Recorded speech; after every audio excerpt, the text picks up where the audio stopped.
इधर गिरिडीह मुख्यालय से 22 किलोमीटर दूर लेदा में एक ऐसा हैंडपंप है जिसमें पिछले 8 सालों से पानी अपने आप निकल रहा है। लोगों का कहना है कि इस नल का पानी पीने से कई लोगों की बीमारी ठीक हो गई है।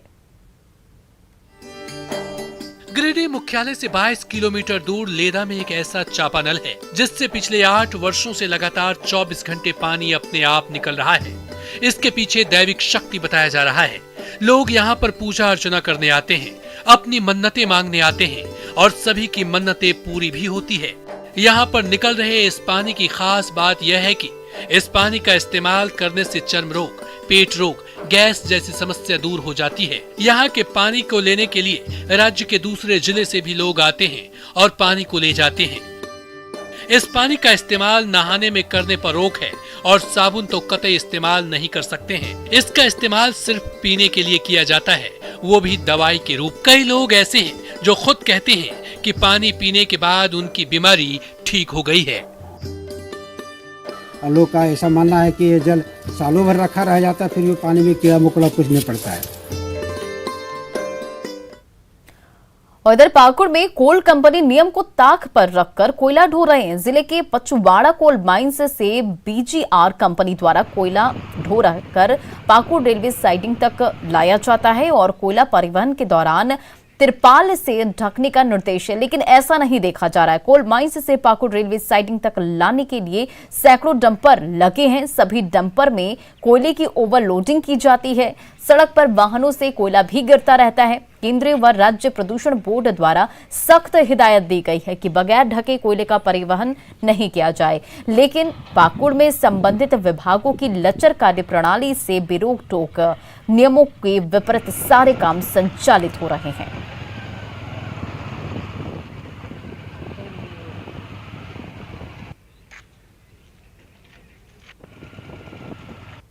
कुछ दिन पहले हम लोगों का बीजीआर के साथ एक बैठक हुआ था। बैठक में हम डीसी साहब और हम मिलके हम लोग बीजीआर को निर्देश दिया है कि जो ओवरलोड आज के दिन में जो ट्रक चल रहा है, अभी डीटीओ को भी डीसी साहब निर्देश दिया ओवरलोड चलने वाला ट्रक पर कार्रवाई करने के लिए, और साथ में जो ठक्के इन लोगों को चलना है उसका भी पालन ये लोग नहीं कर रहा है, उसको भी हम लोग भी पालन करवाएंगे। और इधर झारखंड की उपराजधानी दुमका में ब्लड बैंक में ब्लड की कमी है। ब्लड बैंक में सारी सुविधाएं उपलब्ध है, अगर नहीं है तो ब्लड, ऐसे में लोग परेशान हैं। दुमका सदर अस्पताल को मेडिकल कॉलेज का दर्जा दे दिया गया है, लेकिन लोगों को जब ब्लड की जरूरत पड़ती है तो सारी व्यवस्था धरी की धरी रह जाती है।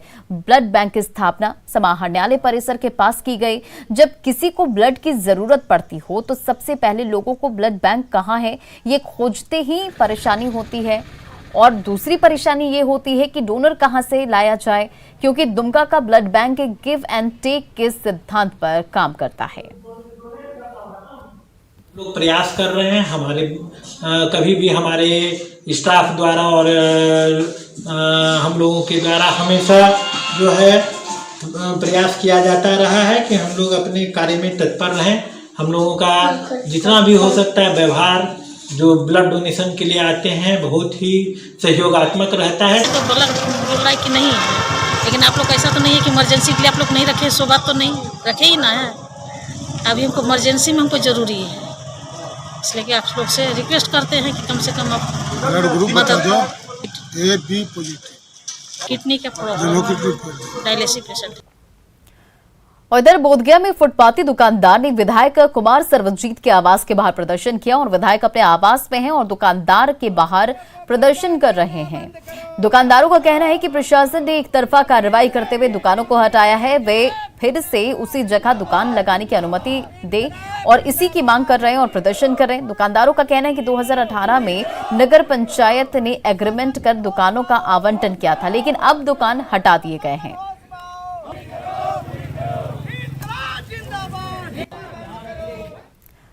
और इधर धनबाद के महुदा में बालू का अवैध खनन जारी है। बालू माफिया दिन के उजाले में नदी घाट से बालू निकाल रहे हैं। नदी की तेज धार में ट्रैक्टर को पार किया जाता है, जिससे कभी बड़ा हादसा भी हो सकता है। थाने से महज 3 किलोमीटर की दूरी पर यह अवैध कारोबार फल फूल रहा है, लेकिन इस पर किसी का ध्यान नहीं है। धनबाद जिले में इन दिनों खनिज संपदा की लूट की छूट मिली हुई है। जिसको कार्रवाई करना चाहिए वो कुंभकर्णी नींद में सोई हुई है। अभी हम महुदा थाना क्षेत्र में हैं और यहाँ पर आप देख सकते हैं कि यहाँ अवैध बालू का भंडारण भारी मात्रा में किया हुआ है।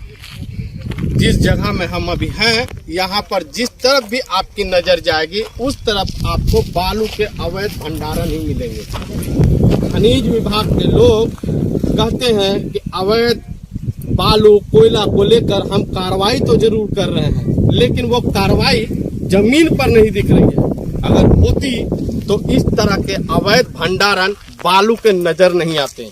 आप जिस तरफ भी नजर घुमाएंगे उस तरफ यहाँ पर आपको इसी तरह बालू के अवैध भंडारण ही भंडारण मिलेंगे। अब ऐसे में अगर अधिकारी कह रहे हैं कि हम कार्रवाई कर रहे हैं, तो या तो फिर यह तस्वीर झूठी है या फिर वह जो कह रहे हैं वह झूठ है। जरूरत है झारखंड की खनिज संपदा को बचाने की, सरकार को करोड़ों के राजस्व के नुकसान देने वाले लोगों पर कार्रवाई करने की। संजय गुप्ता, न्यूज़ 18, धनबाद। और कोरोना काल की मार झेल रहे फूल व्यवसायियों के चेहरे खिल उठे। एक तरफ शादियों का लगन शुरू तो दूसरी ओर वैलेंटाइन डे वीक चल रहा है। इन रंग बिरंगे फूलों ने पूरे बाजार की रौनक बढ़ा दी है और लोगों में भी अच्छा खासा क्रेज देखने को मिल रहा है। कोरोना की मार झेल रहे फूल व्यवसायियों के चेहरे अब खिल उठे हैं। एक तरफ शादियों का लगन शुरू है तो दूसरी ओर वैलेंटाइन वीक में फूल का जो बाजार है वो खिल उठा है। लोगों के बीच काफी ज्यादा डिमांड्स है।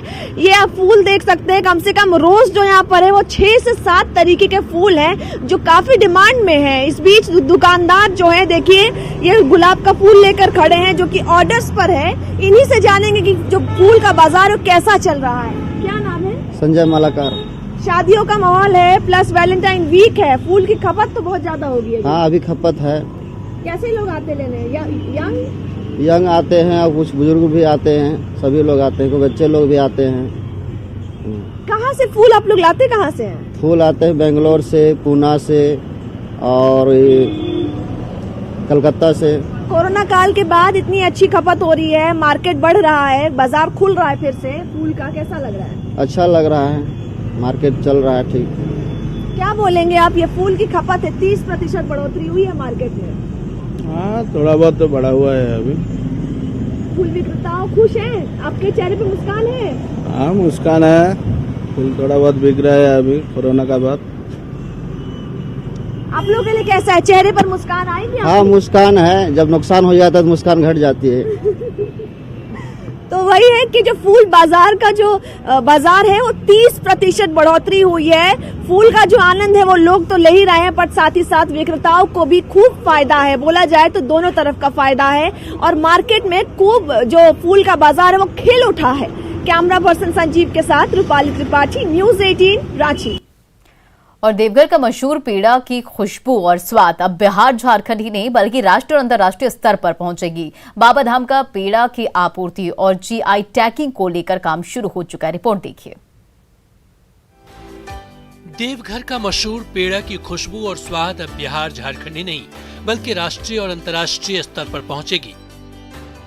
जी हां, पेड़ा व्यवसाय को बढ़ावा देने के लिए देश विदेश के विभिन्न हिस्सों से बाबा के पेड़ा की आपूर्ति और जीआई टैगिंग को लेकर काम शुरू हो चुका है। एपीईडीए के रीजनल इंचार्ज संदीप शाह ने पेड़ा निर्यात को लेकर की जाने वाले रूपरेखा से सभी को अवगत कराया।